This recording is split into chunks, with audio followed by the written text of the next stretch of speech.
En este video les voy a enseñar a trabajar con listas mutables e inmutables en el lenguaje Kotlin.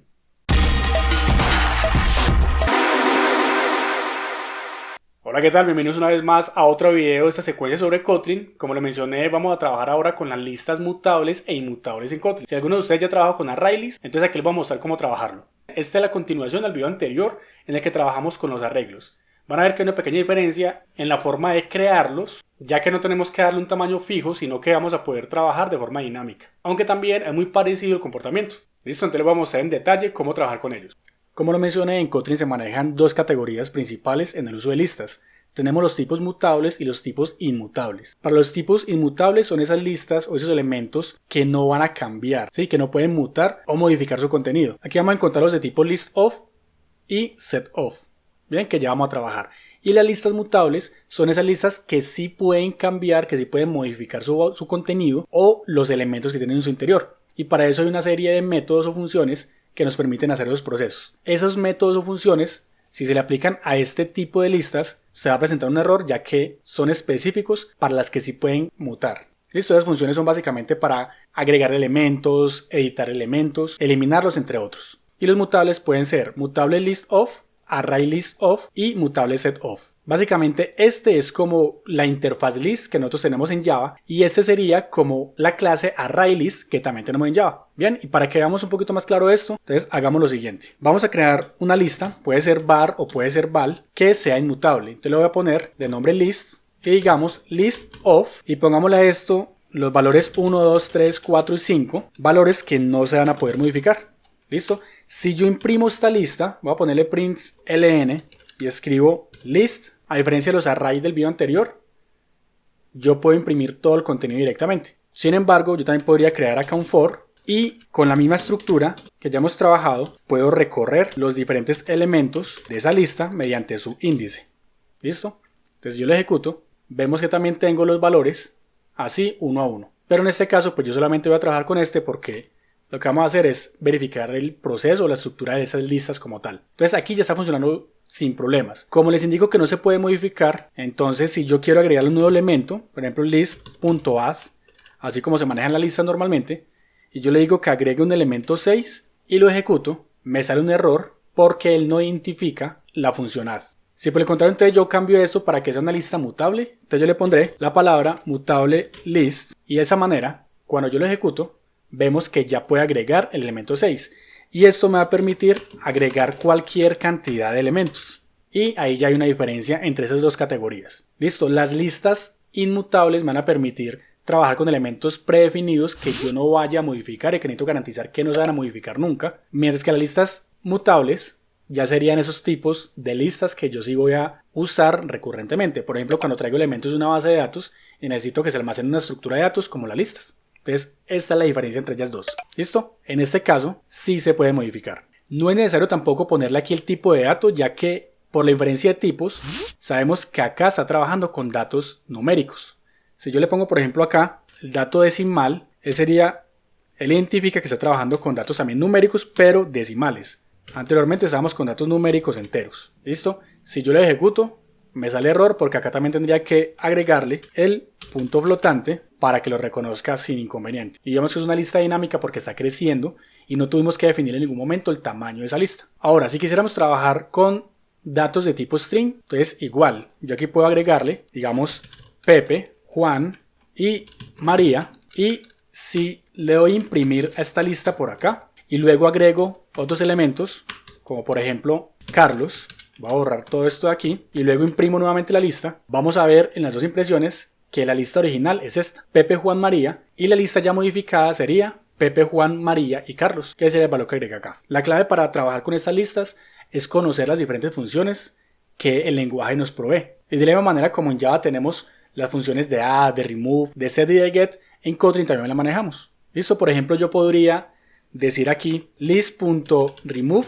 y le puedo decir que me elimine, por ejemplo, el elemento que se llame Juan. Y si yo hago eso y pongo imprimir, vamos a ver que me va a imprimir la información y efectivamente me imprime nuevamente la lista, pero me eliminó el elemento Juan que venía originalmente con ella. Y de la misma forma, en vez de eliminar por un elemento, yo podría eliminar por una posición. Entonces le puedo decir remove at y decirle que me elimine, por ejemplo, la posición 2. En este caso la posición 2 viene siendo María. Entonces de entrada, cuando yo lanzo esto, vemos que inicialmente está María acá, luego cuando agrega Carlos, María existe, pero después ya eliminó a María. Ya vimos también que yo puedo agregar elementos de esa forma independiente. Pero si tuviera por acá otra lista, por ejemplo, val lista inmutable, y vamos a ponerlo a esto list of, y le agrego nuevos nombres, digamos Cristian, Ana, yo podría agregar nuevamente la lista, pero diciéndole list.addAll, y le voy a decir que agregue esa lista inmutable. Y así estaría uniendo las dos listas. Si yo lo ejecuto, veamos que aquí me agregó los otros dos elementos. Y como yo le dije que eliminara la posición 2, pues obviamente no me la va a mostrar, entonces voy a comentar esto. Voy a comentar esto, y si yo lo ejecuto, vemos que ya tenemos la lista original, el elemento agregado en la línea 11 y la siguiente lista agregada. Otra de las funciones que podemos utilizar sería, por ejemplo, si yo quiero consultar algún elemento en específico. Si lo hacemos como se trabajaba o como lo mostré en el video sobre arrays, podríamos simplemente decir lo siguiente. Podemos decir list en la posición, digamos 3, para que eso me imprima el elemento que está ahí. Entonces yo voy a poner acá, digamos, elemento en la posición 3 igual, y esto me imprimiría a Carlos, porque efectivamente Carlos está en la posición 0, 1, 2 y 3. Pero también puedo hacer uso de las funciones, entonces en vez de decir acá con los corchetes, podría poner .get3 para que me imprima igual la información. Entonces es una función específica para trabajar con ese tipo de listas. Si yo quisiera saber, por ejemplo, el tamaño de la lista, podría escribir println y le diría list.count, y con el llamado de esa función podría indicar acá el tamaño. Entonces le voy a decir, digamos, tamaño, y eso lo que va a hacer es contarme la cantidad de elementos que tengo por dentro. Y tengo 6 elementos, que sería 1, 2, 3, 4, 5 y 6. Y de la misma manera como se manejan los arreglos, estaríamos contando de la posición 0 hasta la posición 5. Si quisiera, por ejemplo, agregar un séptimo elemento, ya sabemos que podemos decirle list.addCarlos. Pero si quisiéramos modificar algún elemento en específico, como por ejemplo el de la posición 3, que nos arroja Carlos, podríamos decir list en la posición 3, que sea igual a, por ejemplo, pongámosle acá mayúscula, Luis, y si yo imprimo nuevamente la lista, entonces lo que eso va a hacer es que me va a reemplazar el elemento de la posición 3, que era Carlos, ahora puso Luis.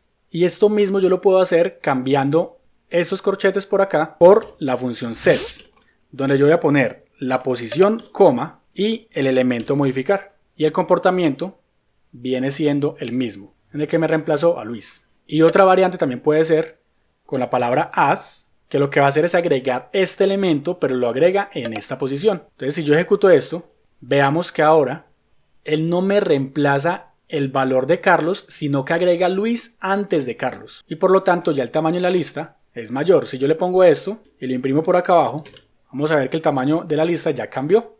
Y ahora tenemos un tamaño de 7 posiciones. Listo, entonces como les dije, podemos tener una cantidad de funciones. Si yo quiero, por ejemplo, también encontrar, digamos, el primer elemento de la lista, entonces voy a decirle, por ejemplo, list.first, y eso me va a arrojar el primer elemento. Entonces yo le voy a poner acá esto, digamos, primer elemento. Si quisiera saber cuál es el último elemento, entonces sería lo mismo, pero entonces aquí ya sería la función last, y acá sería último elemento.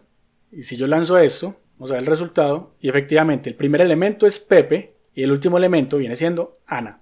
Si quisiera, por ejemplo, ya limpiar toda esta lista, digamos que es muy común que nosotros a veces queramos remover todos los elementos, vamos a decir list.clear, y al llamar a esa función pues ya va a eliminar absolutamente todo. Entonces yo voy a poner acá que imprima la lista y que luego me imprima el tamaño, para que veamos que efectivamente me eliminó absolutamente todo. Si yo ejecuto esto, vemos que ya la lista estaría vacía, porque aquí la eliminé, luego la imprimí y el tamaño efectivamente es 0. O sea que todos los elementos que yo haya guardado fueron eliminados. Para los que ya han trabajado con Java, como lo mencioné al principio, básicamente podemos decir que estas listas mutables y las inmutables son como si fueran las interfaces list. Por lo tanto, también está el equivalente a la clase ArrayList, que básicamente es un hijo de esas interfaces. En Kotlin, como lo mencioné, los ArrayList son listas mutables por defecto y podemos trabajarlo con la declaración ArrayListOf. ¿Sí? Entonces, si nosotros reemplazamos esto, ya tendríamos el trabajo normal. No tenemos que indicar nuevamente algo diferente, sino que estamos trabajando por defecto con la función ArrayList y estamos trabajando con una lista mutable. y vemos que funciona exactamente igual. O sea que puede ser tanto esta como la forma de mutable list_of. Y como lo mencioné, la idea es que ustedes puedan explorar las diferentes funciones de utilidad que trae el trabajo pues con las estructuras de datos. Por ejemplo, algo muy útil es poder ordenar listas. Si yo tengo unos números desordenados, podría ordenarlos automáticamente mediante el llamado a una función que me provee el lenguaje. La función sería la función shorts y puedo ordenarla de forma ascendente o de forma descendente. Si yo no utilizara esa función, pues tendría que hacer, digamos que una función, o tendría que ser un for que se encargue de recorrerla mediante lógica de programación, empezar a comparar valores y ordenar nuestros elementos. Pero ahora eso ya está implícito, entonces voy a borrar todo esto y veamos un ejemplo. Vamos a hacerlo directamente con un var list y digamos que eso va a ser un array list_of y voy a agregar valores aleatorios, digamos 5, 6, 1, 90, 2, 7, 5, 12, digamos 3 y pongamos aquí en 14. Si yo imprimo esta lista, le digo por ejemplo que me imprima el list, la ejecutamos acá, vamos a ver que se me imprime la información, pero obviamente está en desorden, ¿sí? En el orden que yo le agregué por defecto. Pero si yo luego utilizo la función list.sorts y luego imprimo nuevamente la lista, eso ya me lo ordenaría en el orden ascendente, sin yo tener que hacer un for y hacer toda esa lógica de programación. Y si quisiera, por ejemplo, ordenarlo de forma descendente, entonces voy a reemplazar este sorts y voy a ponerle sorts descending y luego lo imprimo nuevamente. Entonces esto ya me imprimiría la información de mayor a menor. ¿Listo? Entonces vean que es algo supremamente útil y nos va a ahorrar demasiado tiempo si conocemos bien las funciones que esas estructuras de datos nos brindan. ¿Listo? Ahora, por último, vamos a trabajar las listas, que serían esas que no permiten valores repetidos. Entonces las primeras serían las set_of, que son listas inmutables. Si yo le pongo por ejemplo 1, 2, 3, 4, pongo nuevamente el 4, 5, 6, 5, 8 y yo imprimo la lista. Cuando la imprima acá me va a mostrar la información según los valores ingresados, pero sin repetir el número 4 ni el número 5. ¿Listo? Y esta es inmutable porque pues yo no puedo hacer ninguna modificación. Si quisiera hacer algún tipo de modificación, pues sería igual cambiar acá y agregarle mutable sets y puedo agregar list.add, por ejemplo, el valor 9. Y si yo le agrego otro valor, digamos 21, y luego le agrego el valor 9, cuando yo ejecute, vemos que me agregó solamente una vez el valor de 9, pero sí me agregó el otro elemento 21. Entonces miren que esta por defecto no me permite valores repetidos. Y ya sería una alternativa dependiendo de sus necesidades.